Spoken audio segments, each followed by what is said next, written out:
उस मकान में एक लड़की रहती थी। लड़की अपने गांव से वहां पर पढ़ने आई थी। उसके साथ एक छोटा भाई था जो अपनी बहन के साथ ही पढ़ता था। लड़की बीए में पढ़ रही थी और उसका भाई अभी 10वीं में था। उनके गांव में बिजली नहीं आती थी, इसलिए उनके माता पिता ने दोनों भाई बहन को पढ़ने के लिए शहर भेजा था। सारा खर्च उनके माता पिता ही उठाते थे। दोनों भाई बहन पढ़ते और शाम को वहीं एक पार्क था जिसमें दोनों साथ में घूमने के लिए जाते। जिस जगह वो रहते थे उसी के सामने वाले कमरे में एक लड़का आया जो कि वहीं पर किसी कंपनी में काम करता था। उस लड़के ने किराए पर मकान लिया और वहीं पर रहने लगा था। लड़का हर रोज़ सुबह अपने काम पर निकल जाता और शाम को ही वापस आता था। वो लड़का जानता था कि सामने वाले कमरे में 2 भाई बहन रहते हैं। कई बार उस लड़के ने बात करने की कोशिश भी की, पर लड़की ने कोई जवाब नहीं दिया।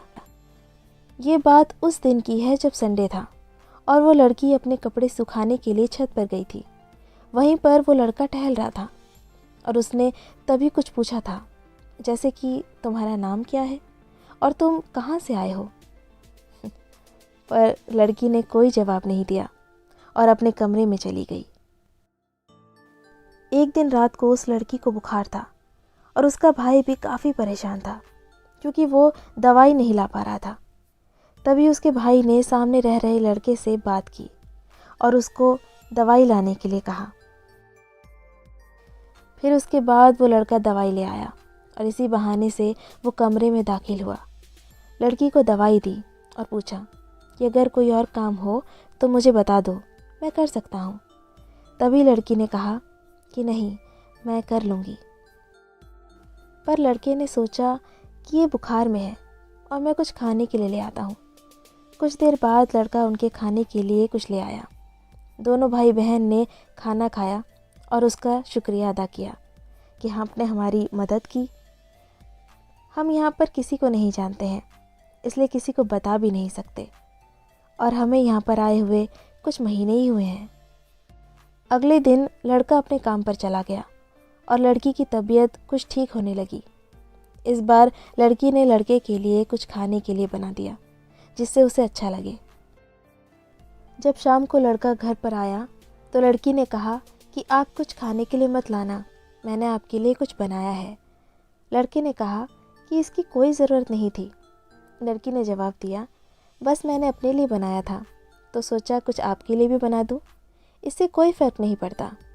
उसके बाद लड़का और दोनों भाई बहन ने मिलकर एक साथ खाना खाया और कुछ बातें भी की। लड़की ने बताया कि हम यहाँ पर पढ़ाई करने आए हैं और आप यहाँ पर अकेले आए हो। लड़के ने बताया कि वो जिस कंपनी में काम करता है उसी की वजह से यहाँ पर आया है। कुछ दिन तक ऐसे ही चलता रहा। हाँ, और धीरे धीरे लड़की के मन में उसके प्रति प्यार जागने लगा। इस बात का पता लड़के को नहीं था। अब शाम को लड़का हर रोज़ वहीं पर खाना खाने लगा और ज़रूरत का हर सामान भी कभी कभी ले आता था। दोस्ती धीरे धीरे बढ़ रही थी। एक दिन वो लड़का वापस नहीं आया और लड़की उसका इंतज़ार करती रही। अगली सुबह जब लड़की ने उसका दरवाज़ा खटखटाया तो कोई जवाब नहीं मिला। पूरा दिन इंतज़ार करने पर भी वो नहीं आया। जब लड़की ने मकान मालिक से बात की कि सामने वाले घर में जो रहता है वो 2 दिन से नहीं आया है, क्या आप जानते हैं कि वो कहाँ है? फिर मकान मालिक ने बताया कि वो तो अपने शहर चला गया है।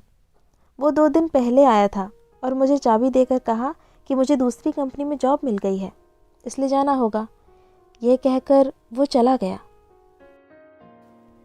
अब जब लड़की को एहसास होने लगा था और उसकी ज़रूरत महसूस हो रही थी तो आज वो बिना बताए ही चला गया।